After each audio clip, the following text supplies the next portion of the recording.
Okay, lately I've been hearing a lot of people saying that the defense hired a gunshot residue expert, and that is technically not the case. Yes, on his CV, he is listed as a gunshot residue expert, but that is not why he was hired. So let's take a look.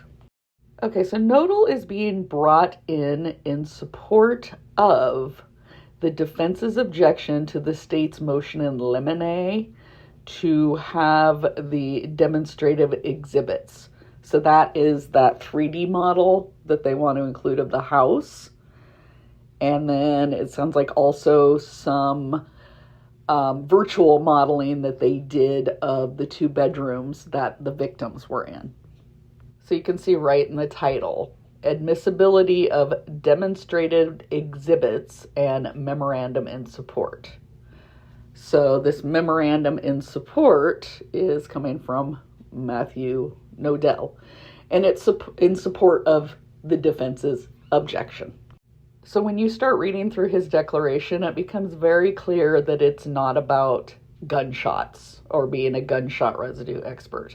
Yes, he does say, I am a forensic scientist with degrees in microbiology, medical technology, and forensic science, certification in firearms, tool marks, gunshot residue, and laser scanning.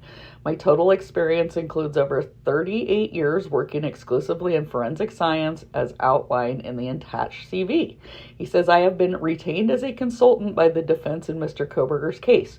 One of my key roles in the case is to assist the defense team in investigating and reconstructing the scene. During the course of my work, I have had the opportunity to observe the scene.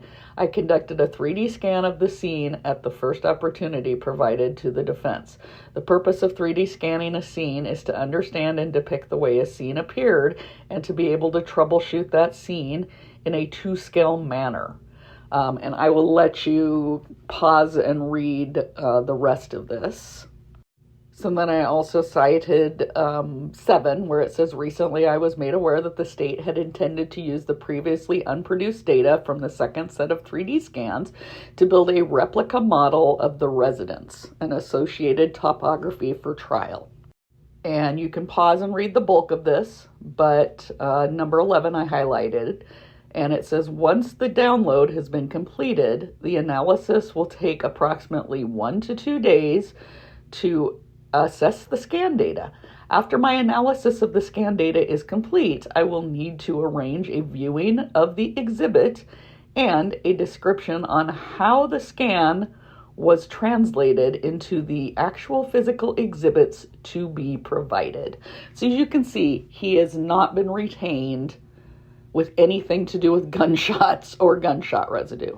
He is only being retained to be their expert for 3D modeling for the house.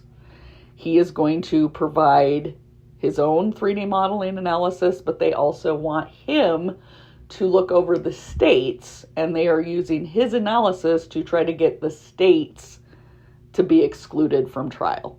So I hope that makes sense. So if you hear someone saying that they hired a gunshot expert, no, they didn't. He's actually there for the 3D modeling.